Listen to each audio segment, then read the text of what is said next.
All right, are we ready to do this? This is ordinarily where we have something pithy and fun to put at the front of the episode, but so far you guys I are keep boring. burping.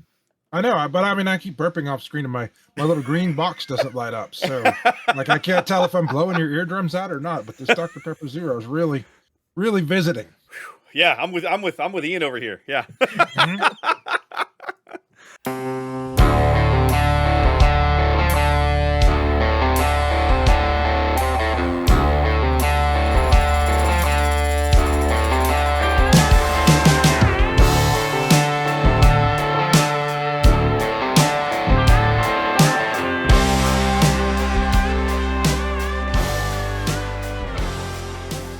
All right, welcome in, ladies and gentlemen, boys and girls, gamers of all ages. It's episode 6 of the On the Button podcast. We're back with my boys Ian and Trey. Hey, Trey, how's it going, my friend? How you been? Man, my life is as tip-top as it can get. I've had quite the day. I have this freshly squeaky shorn head. My wife made me a curry for dinner that was just left me. What is this? You're going Wookiee on me, man. What is this? Well, I mean, I always have the beard, but it's usually white because apparently my beard went gray. Having kids will do that, man. That'll make you go gray. Yeah. But I like to look younger every now and then. And my wife used to be a dog groomer, so she will every few weeks or so she'll trim my beard and put some color in there for me, and then I look at least a year and a half younger. At least. Ian, it sounds like you have been just living work, my friend. Oh yeah. It's cat food reset time, clearance time. There's just a bunch of changes that go on at once. Company's hitting it pretty hard. So, and then coming up pretty soon, we got tariff price changes coming up. Which have nothing to do with tariffs. This is just an opportunity for everybody to raise their price and throw their hands in the air and be like, tariff. Now, I will say, where I work, there is very limited amount of American-made products. So it probably is some tariffs, some, little bit of price gouging go around, but well, the pretty other thing, standard in retail. Yeah, the other thing is that even right now there's simply so much uncertainty, right, because of the way that's being handled. Yeah, nobody seems to know. Like I've read all these posts from people in the board game space about tariffs are screwing us. Tariffs aren't screwing us. Nobody really knows. It's just nobody seems to have a good handle on it, because literally you'll go to bed thinking you've solved it, and you'll wake up in the morning and the goalposts have moved again, and now everything you thought you had solved is gone. So I know it's absolutely messing with people. They have told us that they could just be canceled straight up. There could be limited ones. They're setting aside the time, like our time. So that we can do them if needed, I guess. Yeah. Well, guys, welcome back. We're going to talk some Unlimited. Now, I have not been able to play in probably the better part of 2 weeks. I have had my head down in the studio with my head in overlays and setup and everything, trying to get prepped for Minnesota. Working, not feeding the family. You're just slaving away at your hobby. In your studio. Yes. Yes.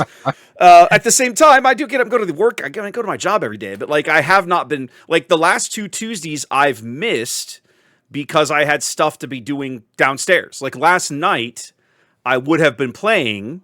I have decks I want to play. But my new computer chassis came in yesterday, and on Sunday my new travel case for the PC rack came in. And so it was I needed to rebuild everything and reload it into the rack and get the rack in the case and make sure that it all fit, and then weigh the thing and make sure it came in under 70 pounds and yada, yada, yada. That was what I did last night instead of going to play Unlimited, right? So I actually missed last night for the first time since the game came out. I think that was the first time I missed Unlimited. We waited for you, by the way, for an extra 15 minutes. I missed it. We're where's Trey? I had a last, we talked about last time. I have that senior. This was her last band concert ever. So there were tears and excitement all over the place. But I will say, I have played more SWU since we were cast last than I have ever. Because I don't know what they did with Carabas, but they made it all work. And now you just click on the join the queue, and you have you can play a game within seconds of being in the Carabas. It's awesome. Yeah. For a long time I could play, but I'd have to refresh and then find somebody. Oh, I'll find that guy. Okay, there's a room. There's not a room. I'll come back in 15 minutes. But now it is just firing game after game. So does it have like an auto pair function now? You just say, I want to play. Yes. I hit this button. Yes. It just finds you an opponent and off you go. Yep. Oh, that's handy. That's the default now. That that's the is default. You nice. load a deck, you say go. And then previously it would just sit there and spin for, I just out of curiosity one time, I'd let it spin for like 15 minutes and it never found anything. And then now within 3 or 4 seconds, I usually have a game. Okay. All right. Yeah, as we say, it feels instantaneous almost. Yeah. Well, we may not, now, Ian, if you, it sounds like you've been working so much, you haven't gotten to play much, right? Yes, no? No, I still go every Tuesday. Okay. So you've made it. And I literally don't work Tuesdays to play. Wow, I'm jealous. Like my schedule is I don't work Tuesdays. It's not a very busy day at my job, so it's a pretty easy day to take off. Okay. Yeah. Well, I mean, we ran a little tournament, just an 8-person tournament. Last night. Last night. Richard won with Kira Green. Okay. And he played Kira, not Ray, huh? He played Kira. He played Kira Green. Actually, somebody else did play his Ray deck because she didn't bring. God, I forget her name. Is that girl Katie? Comes up with Fred. Katie. Is it Katie? Katie, yeah. Katie, yeah. Katie. Katie played his Ray deck. Okay. And then Samad took second place with his Sabine. I'm kind of surprised Katie hates Constructed.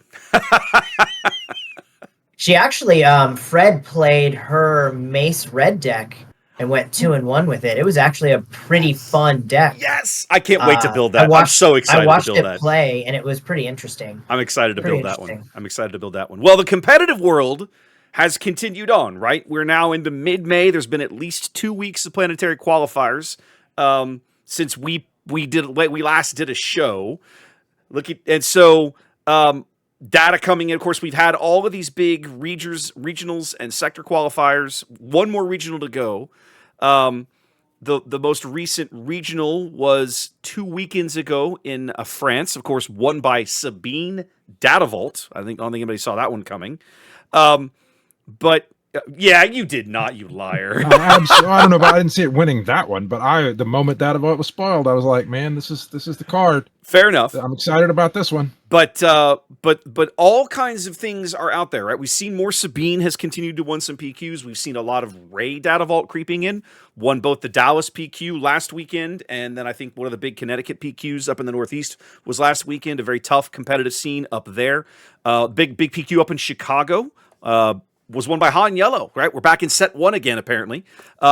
So the same kinds of players that we have been seeing for a while filtering to the top, right? Quinlan, Sabine, Ray. Well, maybe not Ray. Ray's, I think, kind of a late resurgence, but certainly Han and Kira have been around. Like, they have not really gone anywhere. Kira and that villain green control shell. And then a few other things percolating to the top. So I think we're still in a world where there are some consistent performers, but that doesn't mean that you can't take your interesting concoction that you like and understand the matchups and can't go to a PQ and have a good performance. Agree, disagree? Oh, totally. No, I think that's fantastic. 100%. Yeah. No, I agree. I love it. I love it. I love how it is. And one of the things that I like, and I don't know if it's me or it feels like there's been less general fanfare in the last week around the tournaments, which I think is good, that we now have enough tournaments going on that it's not like everyone is this major event. Because when we recorded last time, there was there'd been like a couple of events on one weekend, and everybody knew about them because they were the big things. And now you just rattled off a list. I've watched like the finals of one on accident because I happened to turn on YouTube when it was streaming, and then other than that, I had no idea there were this many tournaments going on. So PQ season, baby. Well, yeah, but when the game grows enough that me as somebody that pays attention to it doesn't see everything, there's so much stuff going on that I don't see everything, that makes me happy. Yes. Yeah, for sure. Well, and the turnout in Lille was almost 900 players, easily the largest SWU tournament we've had to date. So those French are hard up for a game. Well, there were people from all over Europe, right? Poles, Brits, Frenchmen, Belgians, probably there was a bunch of, just everybody all over Europe. Now, Lille, looking at the logistics, that is not the most convenient place to get to hold a tournament. I'm not sure why they chose that venue. But they had a massive turnout, highly successful event, it sounded like. Say what? Wasn't too hard to get to. Except 900 people to it. Clearly, it wasn't impossible. And of course, our regional here in the States coming up in about 10 days. The only other regional being held in this particular season. I don't think it's going to be nearly as large. Right now, the last I checked, they were just getting up to about 600 participants. So I think if we break the 700 mark, we're going to be we're going to be pretty good. If I walk into any event with SWU and there's 600 people playing, I'm going to feel real good about the state of the game. I'm not saying it's bad. I'm just saying that I don't think the American regional in Minnesota over Memorial Day weekend is going to have as many participants as the one did in France a couple weeks ago. I wonder if it's tied at all to school calendars, because people are just now finishing school in America. I don't know what this calendar is like in Europe. Yeah, I don't know either. But yeah, so like I'm competitive wise, the game feels very healthy to me right now. I think we're in a good place. Much. Now, some of that I've started to see. I don't know if you guys hang out on a bunch of Discords as I do, but there's a lot of talk about Data Vault in particular. There's the two bases in this set, right, that are more than 30 points in terms of health, right? Data Vault at 33, Colossus at 35. And Lake Country at 34. Lake Country. You just told me about Lake Country. Lake Country at 34. I forget that one sometimes. I apologize. But it feels like of all of them, Data Vault is having the most impact because green is such a strong color to pair with a obviously wide variety of leaders. Right. It's just green is the color. Yeah. And it's more cards too. It helps you grab more of those green cards that you want to put into your deck. Data Vault cards is really helpful when building. Like, you're not cutting as much as you want to cut. Like, I know when I build a deck, sometimes it's 75 cards. And then I'm like, oh, shoot, I got to cut 25 cards out. But when you build a deck, let's say you build it, it's 65 cards. You only got to cut 5 cards. You're feeling very strong about your cuts. But that was just so see, that flies in the face of traditional logic about card games for the entirety of the history of the card games. So when you, for example, in your example, you want to do something with your deck, like your deck wants to win by either throwing dudes out and turning sideways, or controlling, whatever it is, your deck wants to do it. And when you have the minimum, whatever the minimum is, so in this case 50 cards, 51 through 54 or whatever it goes to, are going to be less good at what you're trying to do than cards 46 to 50, because otherwise they would have swapped places. And so the traditional thinking has always been that you want to be right on that minimum length so that you're drawing the cards that you want to draw that are the most powerful and the most effective at forwarding exactly what you want to do. And I think that there's an interesting challenge to that conventional thinking, because it's not just showing up, it's doing, like, it is the default choice now. It's doing hard work, man. It's winning a lot of tournaments. It's like, it's maybe becoming the premier base over Tarkentown and ECL. Well, one of the things that I've noticed about Unlimited when I look at it through the lens of my TCG, CCG experience over the years, right? 50 cards, it's very difficult to cut a deck down to 50 cards. Usually, in order to do that, you are sacrificing something that you wish you had. And for me, in most of the decks that I build, I end up sacrificing a top end, right? In the sense of, I don't have many units that go past, let's say, 6 or 7 cost. And I'm not a big control guy player. I don't generally play decks that go past that point. And usually the game is over. Either I'm out or I've won. So, but when you put in a base that gives you more health and tells you get 10 more cards, maybe now you have some more contingency plans. You go a little further. Think about a Sabine green deck that now maybe plays Profundity. I'm just picking a high cost rebel red card out of my head. But like Profundity or Radis or something like this, whereas previously they would have stopped at Wrecker. Now you can take another step to the high end and I won't say be rewarded for it, but let's say because of the extra health on your base, have more of an opportunity for that card to have an impact because you don't die as fast. So I'm not arguing against the 33 point. I mean, clearly what you guys are saying, or at least that the 10 cards is not a detriment, is true. I just am fascinated by how that flies in the face of conventional thinking. Because in your case, in the example you just gave with Profundity, like, yes, you have profundity, but as you increase the number of cards in the deck and the number of different cards in the deck, you're increasing the variability of the draw.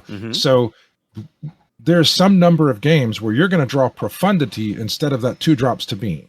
And then that's going to screw you at the beginning of the game, and Sabine is going to lose because you had a 9 drop instead of a 2 drop in your hand. At least that's the conventional thinking, but we're out here in the real world. I'm not going to argue against data at all, and apparently it doesn't matter. I also think that the card pool of the game has gotten large enough where you can mitigate some of that by playing enough variety of low-cost units to not completely hose yourself, right? In the sense, these bases would never have worked in the original set, right? Nobody would have played them with only one set of cards because there were times people were struggling to come up with 50 cards, much less 60. They did what they wanted. Exactly. But now we literally have a card pool of over 1,000 cards. Now, let's say you pick 2 colors for your deck, which is typical. Finding a variety and mix of 2 and 3 drops to get your game going is not that challenging anymore. And so the idea of, okay, I'm going to add 10 more cards to my deck, sure. Am I increasing the possibility that I'm going to hose myself on my opening draw? Yes. How do I mitigate that?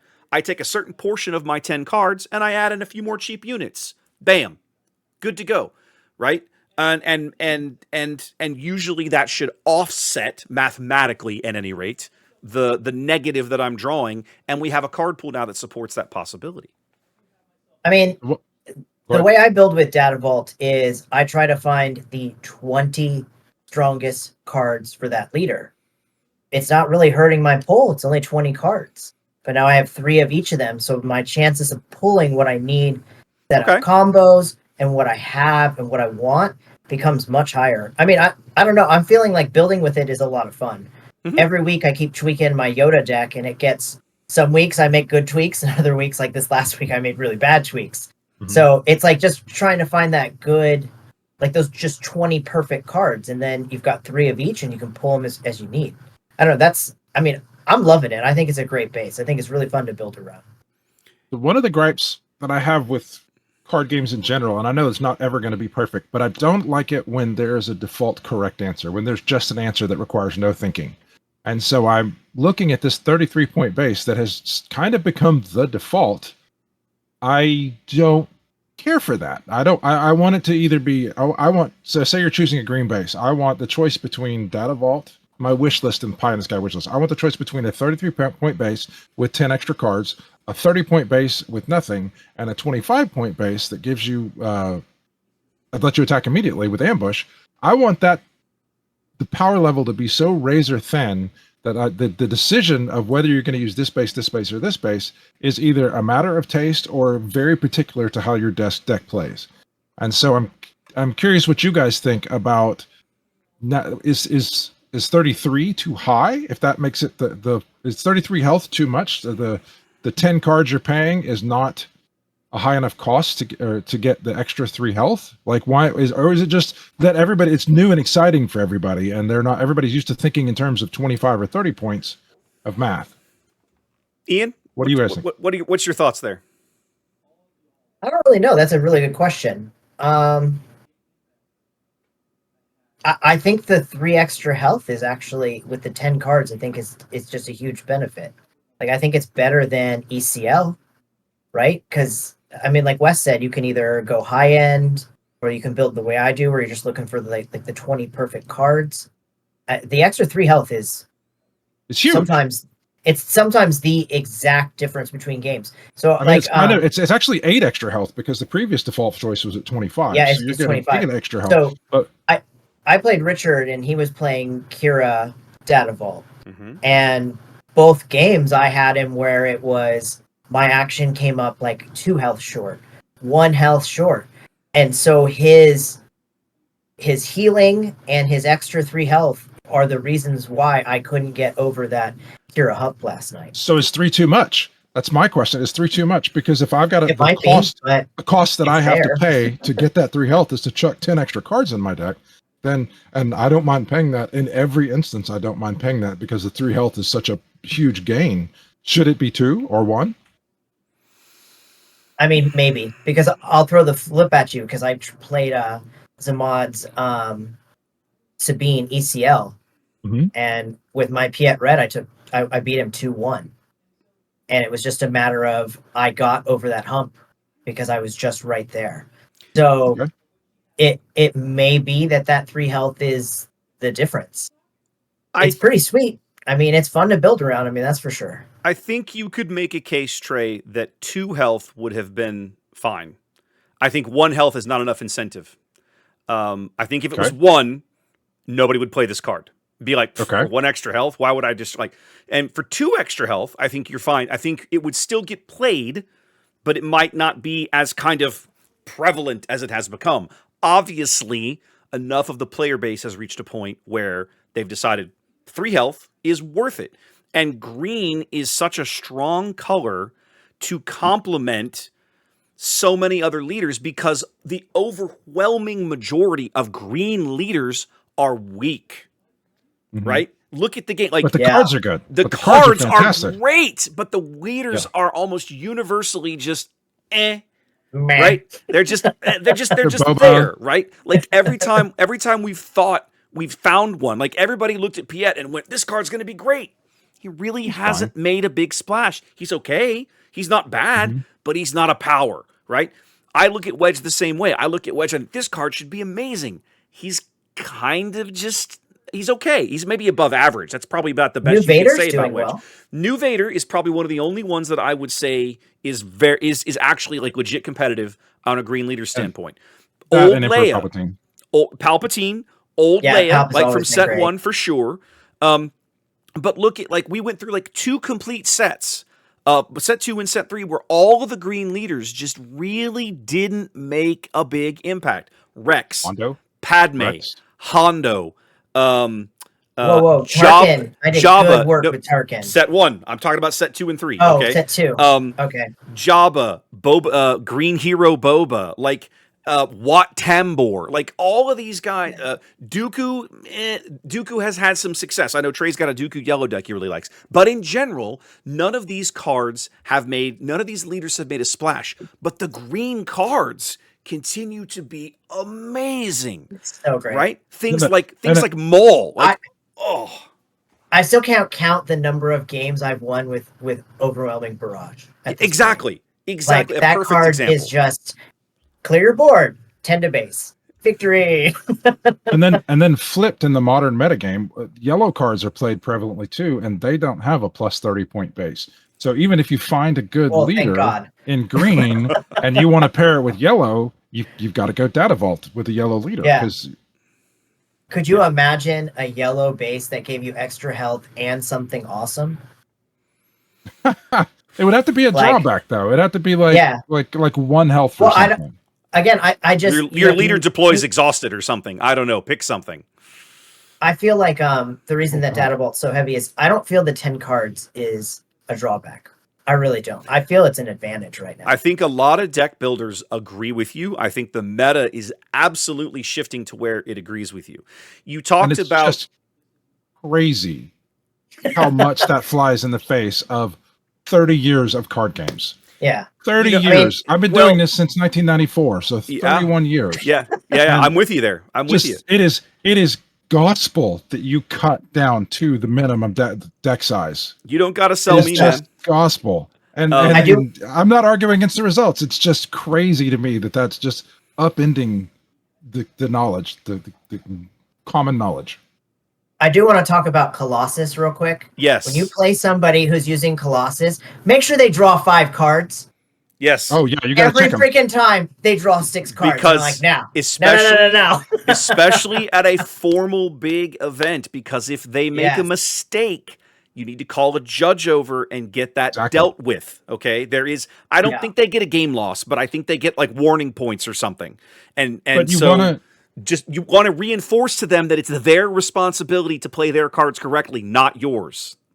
And then if you want to put something, even because going back to the formal thing, like always call the judge, because Yes. even if they don't, even you're not fishing for a win, you're not trying to get this person in trouble. You're trying to get them to do things correctly. And if you call the judge the first time and the judge goes, you have a warning, or I don't know, whatever it is, doesn't matter. Whatever they call them, well, then it happens the next. Like, you want it to be on the record that this person is drawing the wrong number of cards. Correct. So that if it happens in the second round, and the third round, and the fourth round, if it happens once, it's probably not cheating. If it happens 5 times in a tournament, they're just trying to exploit the rules, or they're just dumb and they don't need to be playing in the tournament.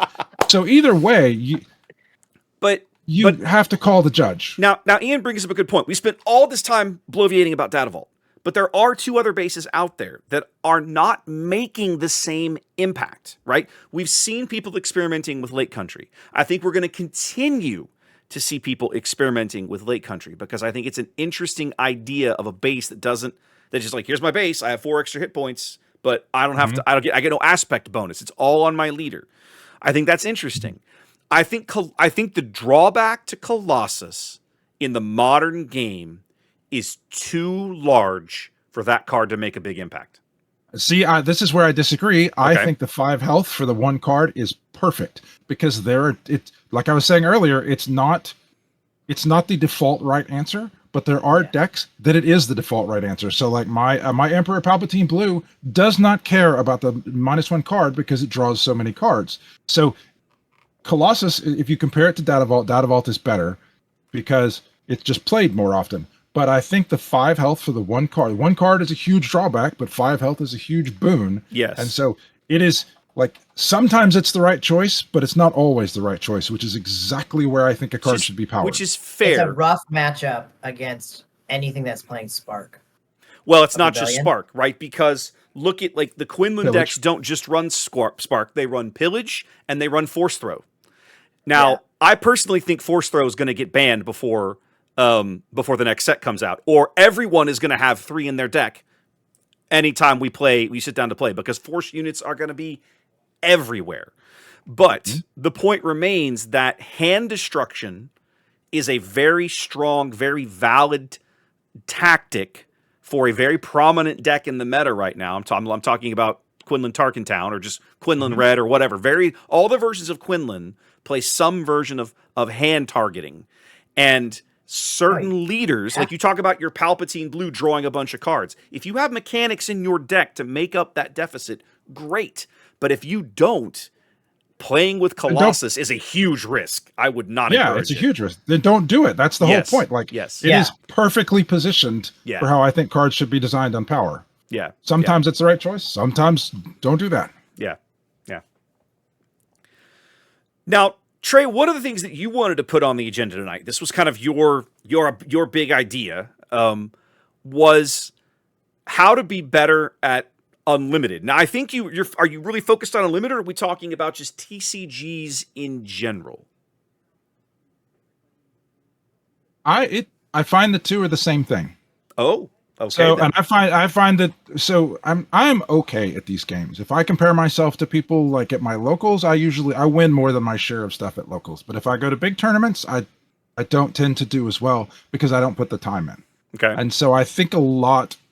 I'm 49. I've been playing these games for 30 years. I think a lot about how to get better at games. I try to think rationally about a lot of things. And so to me, it's all fractals of the same thing. Getting better at SWU is getting better at card games, and getting better at card games is the same as getting better at life. To me, it's all a fractal of the same thing. And it's, I didn't have a good segue for this one, but just, first of all, it has to do with it, like checking your pride at the door. You have to know, not think, but know that sometimes you're wrong, and be okay with that. And don't think that, like, things are not the correct thing because you chose them. You chose them because you thought they were the correct thing, and that you were a human being who is open to failure at anything. And so when you check that at the door, and you stop thinking that I made this decision in my life, or I played this particular game in Magic, and I made all the right choices, or I played this game in SWU, and I clearly, because I did them, and I didn't notice anything going wrong at the time, I made all the right choices in this game, and something outside of this screwed me. And when you when you remove from yourself the ability to be wrong, you instantly cut off your ability to learn and grow, no matter what the thing is, no matter what realm of your life you're in. And so, and we're talking about SWU here, so in the terms of CCGs.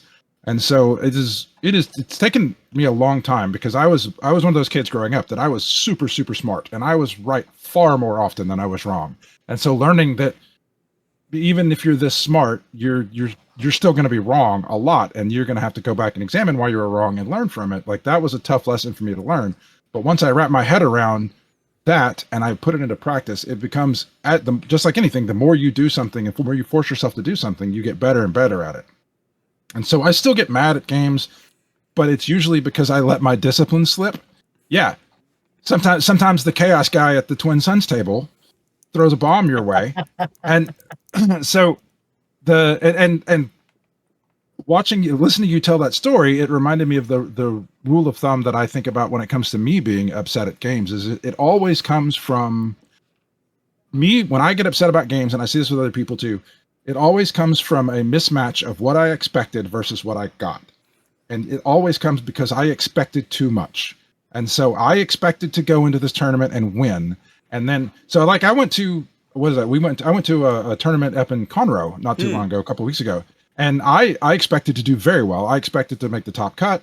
And I had to arrest myself in the middle of the tournament because I didn't make the top. I got 7th, and it was a top 4 cut. But I had to arrest myself in the middle of the tournament. I lost 2 games. I lost 1 game because I legitimately got a bad draw. Like, I didn't have a turn 1 play, and sometimes that happens. And you have to be able to identify that, but only after you ruthlessly go through and make sure you didn't screw something else up. But I lost 1 game to a mistake. Like, I sat and played the best guy, the guy who was kind of the ringer at that Conroe store, the Cards and Comics. He and I play every tournament, and I can't beat him in the tournament setting.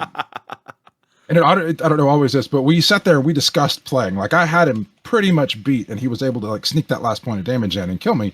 And then he and I sat there and talked about it, and I realized going back over it that at one point 3 rounds earlier, I had resourced a card that had Sentinel, that if I'd have kept it in my hand, I would have been able to play it out, and then he wouldn't have been able to get the last point in, so that my Air Force would have been able to get through to kill him. And I would have successfully like stabilized it 2 life and then killed him from there. But I had to go back and find that mistake. But it was, I didn't really start to get upset because it's one of those, like, I would have gotten upset earlier in my life, but now that I have practiced enough of correcting, I don't always succeed. Sometimes I do get mad. Ian can tell you that sometimes I get upset at these We are games. all still human, Trey.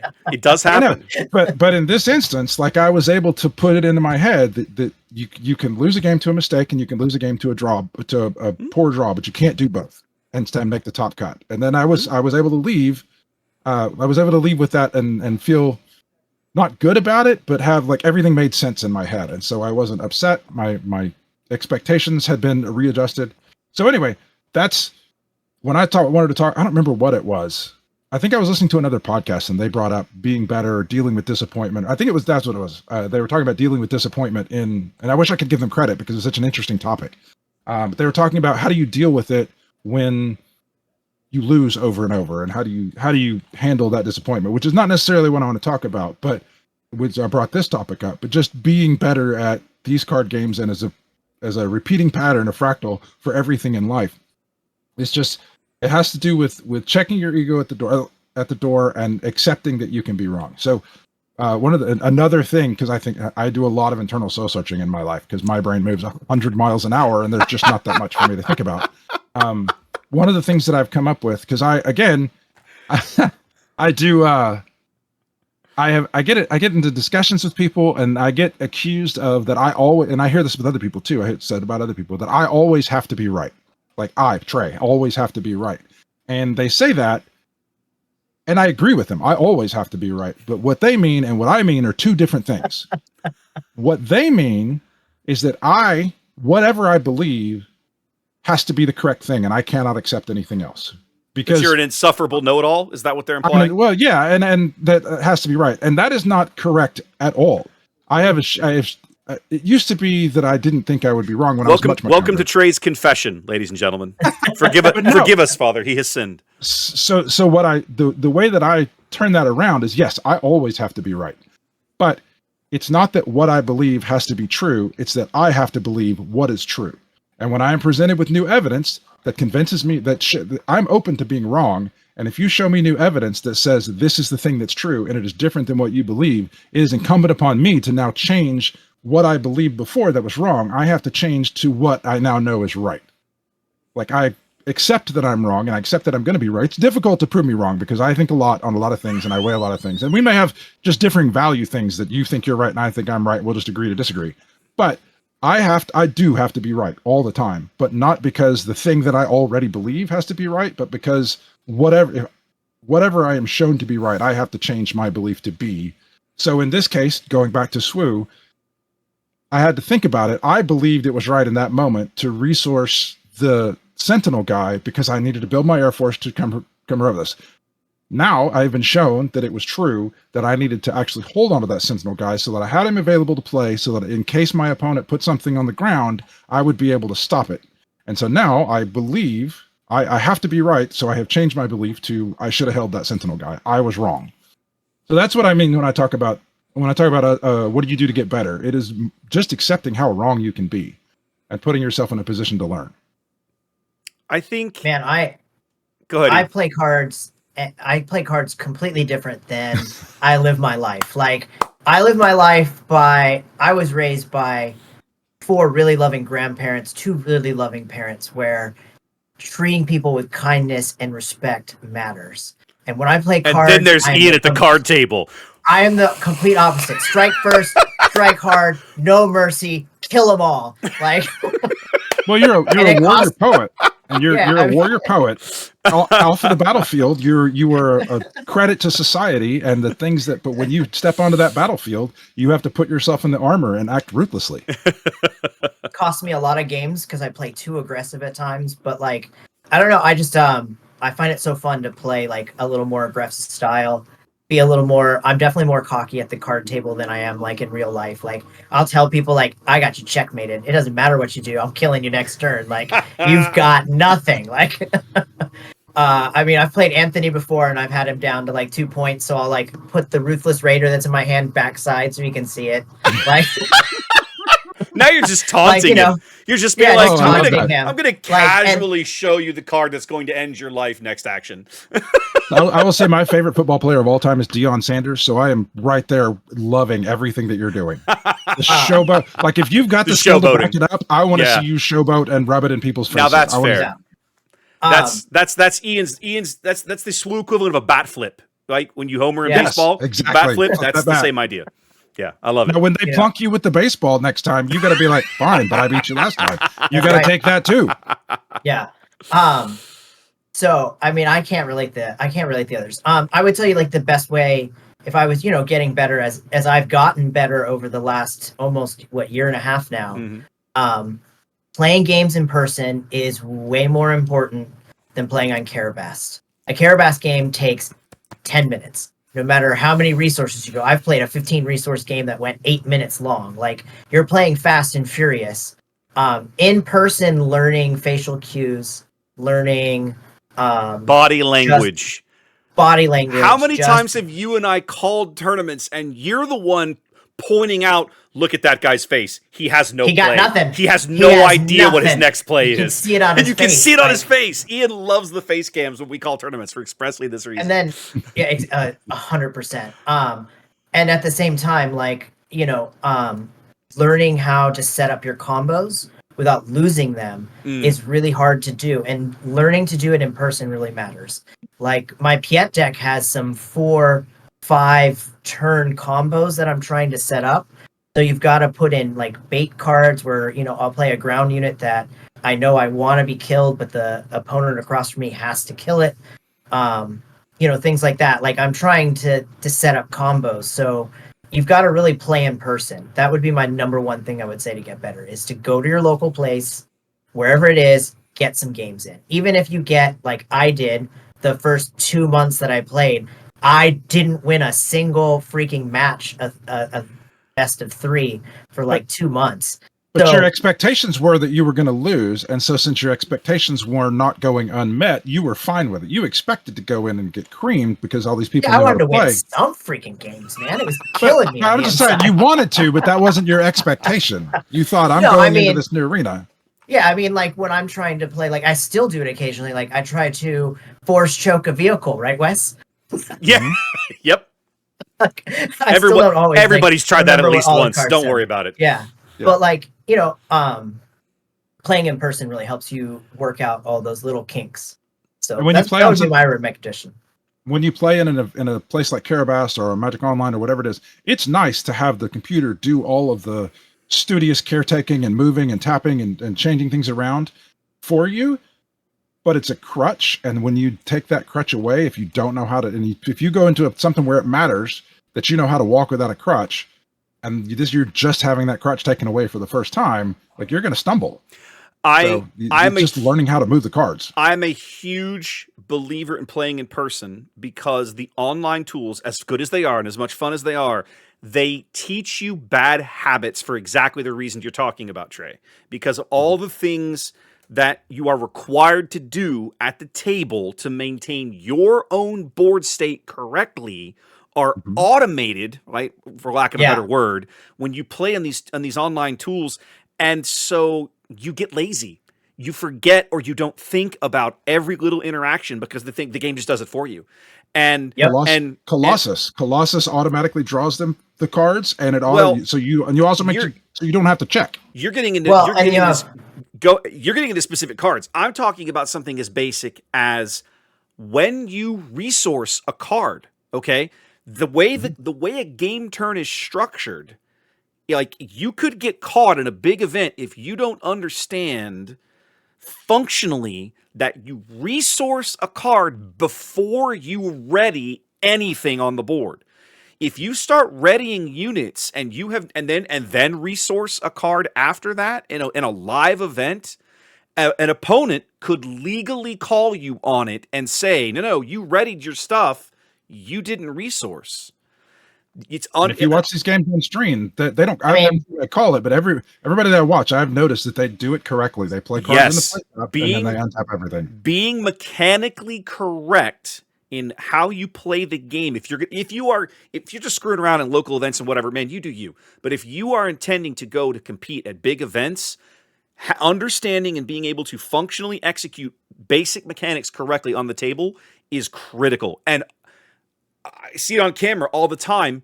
People are just too loose with it. I don't want to say they're screwing it up intentionally because that's implying intent where I don't know. Like I have no idea. But you see people get sloppy. You see guys that take their resources, right, and they tap it like 10 degrees. Well, is it actually tapped or not? Yeah. Okay. Or they stack them up. Now. Right? And they stack them up. And that's not okay. Like when you go to exhaust resources, one of the matches we called in Denver, we saw this guy a couple of times and I can't remember his name, but he was so mechanically precise that I actually saw a couple of these. Player. The Han Curtis was one, and there was a guy playing Django we saw a couple times that was they were so incredibly precise. Calling those games was a pleasure because there was never any question what was happening. They were one by one counting out resources. They were getting turned 90 degrees. They would play a card. When they would take damage, when their opponent would tap a card and say, I attack your base for 3, they would look down at their base. They would go, okay, I'm at 3. I'm going to 8. They would verbally respond that they understood what was happening and they would update their base health. And then they would go make notes off to the side. Some people only update their little notepad off to the side and don't correctly track their base health on the table. That's also, by the strict letter of the rules, not correct. And as a caster, it drives me insane. But anyway, mechanically, the point is playing live games in person is important. Well, and again, it goes back to my no mercy phrase. I'm not going to remind you to draw a card. I'm not going to remind you that when defeated, you deal 2 damage to a unit. Okay, there I agree with you. That's not my job. However, not my job. If Carabas will do it for you. Yes, but if there is a bounty on my unit and you murder it, I should be reminding you, right? To me, that's an etiquette thing. I'll remind. I think tournament rules I think tournament rules strictly by the letter. I'm not required to say anything, but as player I usually etiquette, do. I should be saying you can collect this bounty if you want to, just as a reminder, right? It's up to you. I don't care if you draw the card, but the bounty's there, right? Yeah. That's an etiquette thing. That's me. But anyway, so I'm glad you mentioned it because to me, there's absolutely no substitute for playing games in person. The one thing that I wanted to add to this conversation, the little note that I made, was about knowing your own card interactions. I find a lot of times players put cards in decks and they haven't really always thought through how some of this stuff interacts. Now, sometimes that's okay if you're just dicking around and messing around at local players. You're learning, right? But if you're going to like higher competitive events, you're going to a PQ or a regional or a sector qualifier. If you're going to show up to the Galactics in July and play in the main event, understanding how the stuff in your deck interacts is incumbent upon you. Now, it's important for a couple of reasons. One is the more you understand it, the less likely you are to miss a trigger, something important that you don't want to miss, right? Whatever it is, right? I'll just use an easy example from the Phasma deck that I play, that I enjoy playing, Hux, right? When you put Hux on the board, every other first order unit gets raid 1. You have to remember that. It's not your opponent's job to remember that. You have to remember that. So remember all of these things.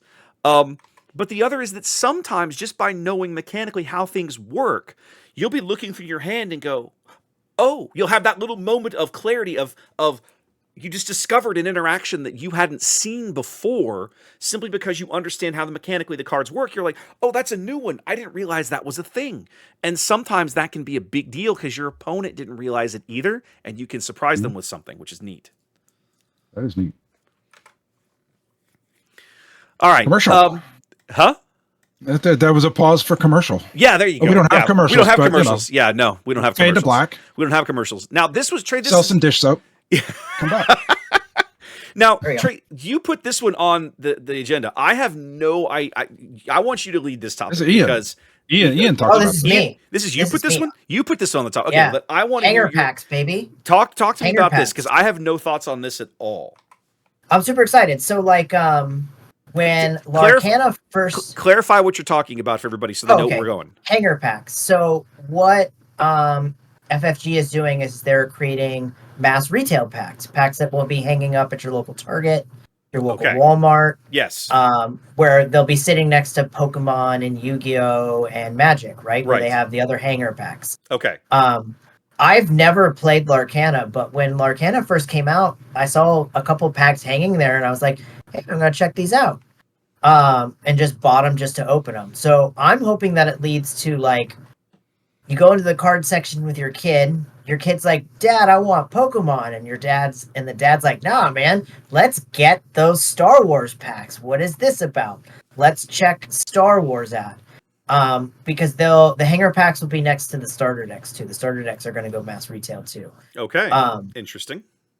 So I'm hoping that it just leads to more new players coming in, because we can't have enough new players in this game. And the fact that it's been out for a year and a half now, hopefully goes back. And, I just think it's going to be a great thing with people buying hanger packs. I think it's great. Could be totally wrong, and it could totally, like, I don't know.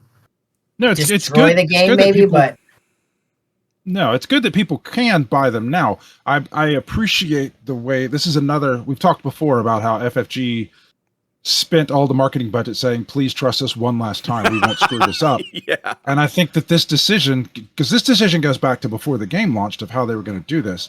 And if you want a view of how to do this incorrectly, you can look at. You can look at Lorcana, because Lorcana stabbed all of their specialty retailers, all of your Dragon Slayers, all of your comic shops, all got stabbed in the back when Lorcana came out. Because so think about the print run for the first set and how limited that was in the beginning. I was going to say, help me out here, because I've heard rumors, but I was not really paying attention to Lorcana when it came out. So I know. Well, I'm not talking about Lorcana now. I'm talking about Swoop. You're talking about Unlimited. Okay, apologies. Come back to Unlimited for a moment. SOR was very difficult. SOR was very difficult to get. It was hard to get, and it wasn't in Walmart. No. And so now take that same shortage that we had and cut it in half, and that's what gets to the retail, or less, and that's what goes to your Dragon Slayers and your comic shops, and you take the other half and put them in packs that go to Walmart and Target. How much worse would that have been? Because that is exactly what Lorcana did. Man. Wait, And so when A single Vader would have been you mean $300. you mean when Lorcana? Okay, help me out here because Go I ahead. don't know all the history. When Lorcana first came out, that very first set that was so hard to get, it was in it retail. was split between retail and hobby right away at the beginning. Yeah. Yes, immediately, Ooh, immediately, yikes. and it kept like I people didn't know were that. not. Retailers were very upset with. I mean, it was Disney and it was a card game, so they had to support it. And it's since gotten over that, but in the Yes. beginning, it was a lot of anger and a lot of backlash, both from the hobby retailers, owners, and the people that ran those shops, and the people that wanted to build communities because there were no you would cards. there were no cards. Like even the cards at Walmart, people would Buy them and it was like scalp the hell out of them. yeah, I'm exactly. sure. It was a thing where like there's a third party. It's not Walmart, but it's a third party company that Walmart contracts to come in every week and fill their shelves with Pokemon and Magic and in this case Lorcana. And people would camp at Walmart and then buy everything immediately, and then it would go online and everything would get marked up. Turn around, double it, and sell it on eBay or whatever. Right, and so it's not necessarily, it's not inherently bad for the cards to be in those stores, but it is detrimental to building communities if half or more of your product goes out those channels and doesn't go to your hobby shops or your retailers, your specialty retailers that are there to build these communities. So I'm especially appreciative of this. Is another decision that FFG made about this game that I am appreciative of them getting it right. Yeah, which is very alien for me to say, having played FFG games. They don't get a lot of these decisions correct, but they've nailed a lot of them in this game, and this is one of them that they nailed of supporting the hobby stores, supporting the specialty retailers, we've been playing this for a year and 2 months now, a year and 2.5 months, and the game has grown like a solid base of players that will go to your Dragon Slayers or your Cards and Comics or your Bedrock or whatever it is. Stores. And it supports those stores. And those people, the stores that have been able to develop communities without competition from a million people going to Walmart and dropping all their money at Walmart and showing up and buying a Coke and playing the night at your store, like they've developed solid relationships with those retailers. Those communities have developed, and like now we take the next step. Now we grow the game to people beyond just people that go to your specialty stores, and they crushed this decision. I'm very excited about it. I'm super excited to be like, my wife needs, we need laundry soap and toilet paper. I got you, babe. I got you. Pick up like 3 packs on the sly. Too friggin' funny. Well, boys, if they wanted, hold on. Last thing, if they wanted to continue to favor the specialty retailers, they might be able to, like, if they just brainstorming here, they might do like a specialty pack for Walmart that doesn't have any chance of a showcase in it, so that if you can get into the game there, I don't know, just a thought that if they wanted to, you go to Walmart, you buy your hanger packs, you get into the game. If you want a chance to get the showcases, you go to your card store and participate in that community. I hate that idea because I like the idea of a new player randomly getting a showcase and being really excited and like, oh, this is really awesome now. And now they really want to learn. They want to find a community and join, like, because they got this awesome card. They want to learn how to play it or whatever, right? Fair enough. That's a legitimate response. Yeah. I would be perfectly happy if even like the hanger packs were a little overloaded in like hyperspace cards or something to help. I don't know, just get more people into it. I think they just need to be regular. I really don't know, but like, I think they'll just be regular packs. Yeah. But I think it's gonna be great. I hope it's great. Well, guys, as of this week, we are officially at the halfway point of the JTL meta, right? JTL's been out 8 weeks. In 8 weeks, we'll have Legends of the Force cards in our hands.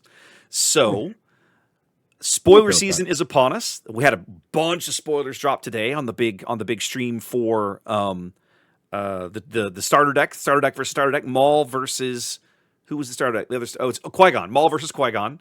Nice. Maul won both those games pretty convincingly on stream.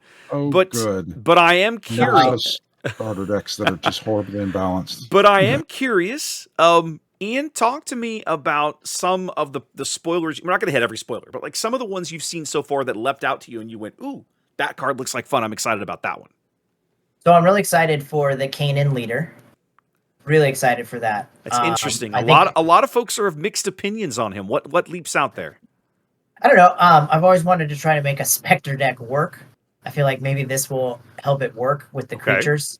Okay. I don't know. He's also just probably like one of my favorite Star Wars characters that's out there. Okay. A valid reason. Yeah, probably just for that, to be honest, too. That's pretty high on the list. I really like the Sith Holocron. Yes. I think that's a pretty interesting card. That's a cool I card. think that's going to work. I thought about, my first thought was is that it would work great in like a Thrawn, like a Thrawn deck where you get undefeated abilities. So you defeat your unit, you get the whatever bonus it is, grab it twice, and then attack for 2 extra damage. I thought that was a pretty sweet play that I thought of in my head when I saw the Sith Holocron. And then another one I really like was the new Kylo unit. I think he's going to slip in really great into a Kira deck because you'll be able to damage him, give him an upgrade, a shield token, and then use the Force. Yeah. Okay. So I thought Kylo would be the new Kylo card would be a real quick fit in for a Kira deck. I hadn't thought about the shield upgrade being a shield token being an upgrade, but it would count for his game text. His draw card game text. Force, for sure. To draw a card. For sure. So I thought that would be pretty sweet. But those are probably the 3 that stood out to me so far that I've seen. I haven't seen very many. Again, I try to avoid spoilers, but because of we do this podcast, I'm paying more attention now. So those are the 3 that really jumped out to me. All right, Trey, what's on your list so far? So I don't normally like spoilers, and I barely pay attention. I'll read the card. I've said before, I'll read the card once, go, that's nice, and then move on. But I have played so much Star Wars Unlimited since Carabas and just doesn't. I've played so many different decks that I'm now having trouble. I'm having trouble finding a new deck that I want to play. Like I've got Count Dooku built. I've been playing Rose online and having fun with it. I've got Poe built. Like I've got all these decks built and or played, and I've played them enough that I'm now like sated with them, and I'm looking for something new. And there's just nothing interesting right at this moment. So I'm paying a lot more attention to these spoilers, which is an unusual thing for me. Okay.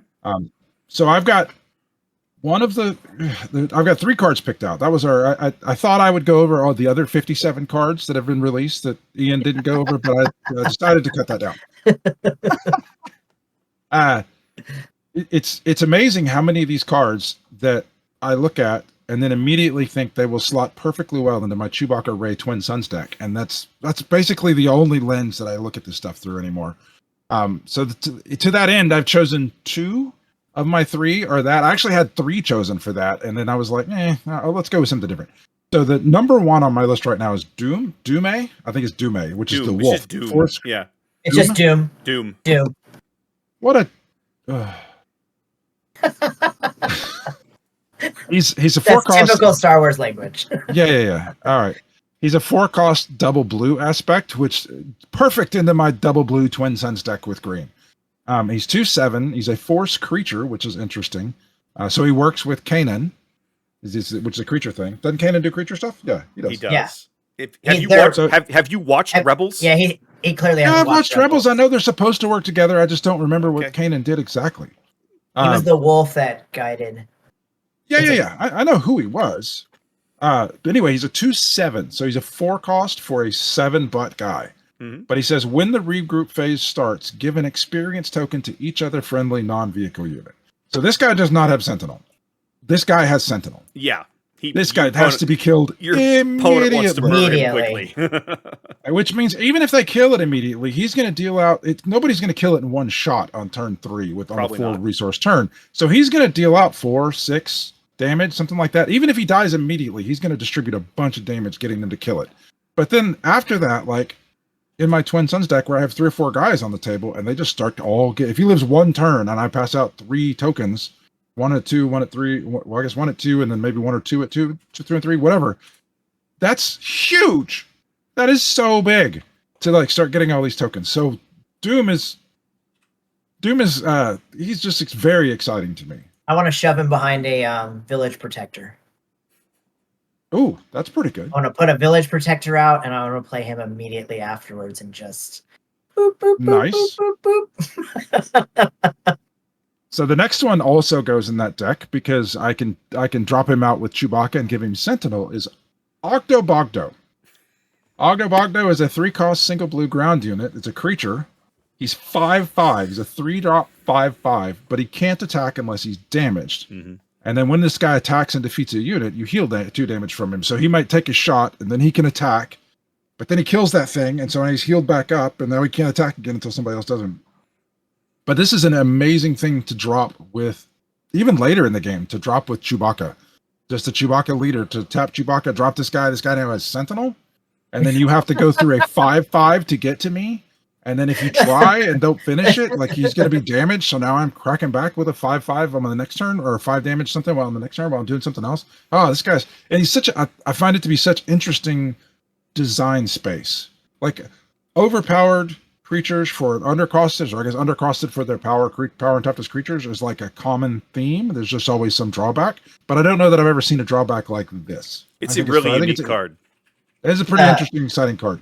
The playing him with Sentinel with Chewbacca that's brutally awesome. That is such a great, like, if you're playing that in Twin Suns and you're like, I play this card Sentinel, literally nobody will attack you. No, nobody's coming to get you. No, they're just going to throw their guys away trying to kill it. Again, it's like Doom, his butt is so big, he's going to eat multiple people trying to come after him. So even if they do kill him immediately before you get to attack with him, he killed a bunch of guys on his way out. So that's exciting. So then my third one, it's less about the card and more about what the card represents. It's the constructed lightsaber. So it's a 3-cost, no aspect upgrade attached to a force unit, gives it +2/+3, and then if it's white or if it's black or if it's neither, it gets it gets Restore 2, Raid 2, or Sentinel. Okay, let me back up. I think Space Wizards is stupid. In draft. I think Space Wizards are stupid, and I love Star Wars, but the way that the Force is used and the fact that you can solve anything with just finger waving magic is dumb. But I accept it because Star Wars is amazing. That being said, I think lightsabers are cool, super cool. I almost said some cool as something that probably shouldn't say on a podcast, but lightsabers are like super cool. I want to own one. I have one in my office, but not a real one. I wish. But I think it's so cool what it represents that we have a non-colored one like that. To me, I feel like that what that means is that there are so many other colored lightsabers in this set that we're just going to get this plethora of lightsabers, and I just think lightsabers are cool. And they say 16 or something like that. I haven't seen any notes on it. But I think they were listing colors, but when they say colors, what I think they're talking about is the color of the blade on the art, not the color of the card. Oh, okay. I don't know. But I just think it's cool that we're going to have enough lightsabers in this set now that they want to throw in, that lightsabers are going to matter enough in this set that they're going to throw in a colorless one to make sure that in draft or in sealed you get the one you need. You get one. So fun in draft. Love that. So fun in draft. Can't wait for that card in draft. Well, I guess I'm looking at it now. It's legendary, so it's not going to do that in sealed or draft. You're not going to see a lot of it in draft, no. Yeah, I could see somebody like Balls passing it to me. Probably. So anyway, I just love that it exists. So for me, I'm with Trey on this one, right? Like this whole set to me is probably going to be like okay, I'll play it. I am not a giant Space Wizard guy. However, there are a lot of interesting things about Space Wizard lore over the years that I have ingested from playing the tabletop RPGs and stuff that really fascinate me. One of those is that the various styles and schools of lightsaber combat all have names, right? I didn't learn this till not terribly long ago. And it's something that we saw Fantasy Flight incorporate into Destiny. And in this set, they're bringing those cards in as well. We've already seen 2 cards spoiled, one for Ataru and one for Soresu.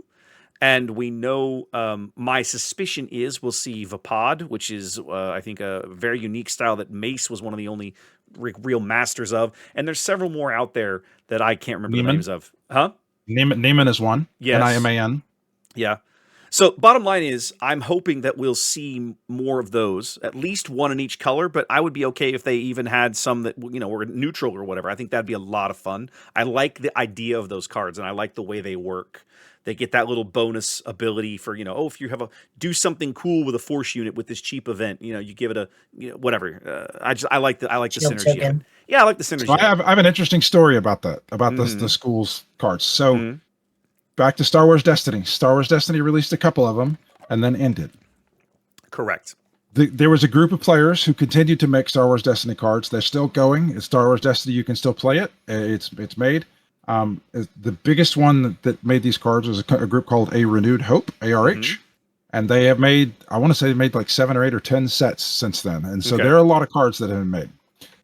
Early on in ARH's life cycle, so 21, 22, right in that area, I was fortunate enough to be one of the people designing cards for them. And so I have a number of cards. I love telling stories about designing cards. Designing cards is like my favorite thing that I have ever done. It is so exciting because I got to throw myself into the Star Wars lore and then look at some situation or ability or a thing, or in this case, school of how to fight with a lightsaber, and absorb all of the lore, go in, learn as much about it as you can, and then figure out how to tell that story through the mechanics of the game. In 4 sentences and card mechanics. In the card mechanics of the game and how to do that. And so there are a number of them. It was either 2 or 3. I don't remember exactly how many I designed because I've slept since then. But designing these cards, just sitting down and reading every single bit that there is to read about Ceresu, or actually I think Jarkai is one. Like the Jarkai is one of the ones I designed, and trying to like just soak in what it means to be a Jarkai master or a Jarkai apprentice, and then how do you represent that in the card game. That was one of my favorite things that I've ever done in my entire life, is just immerse myself in the lore of Star Wars, and in this case in particular the schools of lightsaber fighting, and tell that story in a card. And it was just the most fond memories that I have of designing those cards. So exciting. Anyway, so that is to say that I have thrown myself into that, and it would take a tiny refresher course to remember it all. But once I did, it would be like I'd be like a walking encyclopedia of what all of those things mean. Well, I'm excited to see those come to the game. Today they spoiled a new Maz Kanata, which is very similar to like a fleet lieutenant, right? Like except that she's playing green, and she simply works on force units, which I really like because I've always, as a primarily villain fanboy, I don't play a lot of hero decks. I've always felt like the Snowtrooper Lieutenant was just not as good a card as the Fleet Lieutenant. And now I look at a card like Maz, and I'm like, what I like about Maz is she's just straight green. I could play her in like a villain deck built around force units as long as I had green in there. And as we've talked about many times, green is a really good color to have. Lots of really good support cards in green. So I like the new Maz. And the last one that I made some notes about that when they spoiled today, my eyes lit up and went, ooh, that looks like fun, is the new Pong Krell. Right? We have General Krell from the first set. It's the same character. Now they've renamed him. He's a blue villain. He's a villain Jedi, which is interesting. But are you familiar with his story? No, I haven't seen that episode of Clone Wars, so no spoilers because I'm going to get around to it eventually. Okay. But what I love about the card is when I saw it, I immediately went, Grand Inquisitor loves this card because it's a 2/9 7-drop with grit. So you're going to what's the most cards at that cost? People, if they don't have an immediate impact on the board, people immediately just like, for that price, it needs to have some kind of impact when it comes into play. Krell doesn't until you pair him with something like Inquisitor, who damages him, stands him up. Now he's a 4/7 that can deal out damage and murder something, right? And like I was like, I like this. I like the idea of this card. Will I actually be able to pull that off? I doubt it, but it looks like fun. So I like the card. As somebody who plays a lot of Grand Inquisitor, if you don't win on the Grand Inquisitor flip turn, you're not winning. You think so? But yeah, I mean, just what is as a far as weakness of I the deck played is on it doesn't have a 7-drop. There's nobody that plays well into that at the top end, so there's nothing to add to the Inquisitor deck. Exactly right. The problem with in my experience, like one of the first decks I tried to build many, many moons ago, like this time last year, was Grand Inquisitor Blue.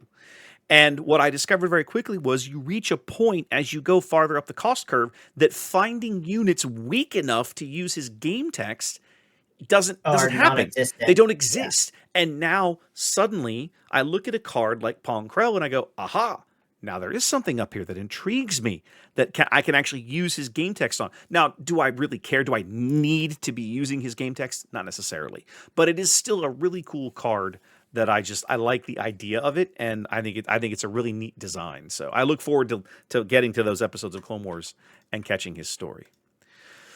Well, Trey, ordinarily we do some stuff here at the end, but we are basically out of time already. So I think we probably need to go ahead and call it here. That's fine. Cool. Yeah, that's good. All good. Awesome. Well, guys, thanks for joining us. As always, I've waited till the end to give you the obligatory. Please throw us a like, a subscribe, a 5-star. Give us some feedback, comment, video comments. I usually patrol the video comments over on YouTube, so if you leave some comments over there, let us know what you think, and we'll hopefully see you guys for the next episode. All right, y'all take care. Peace. We'll see you guys later.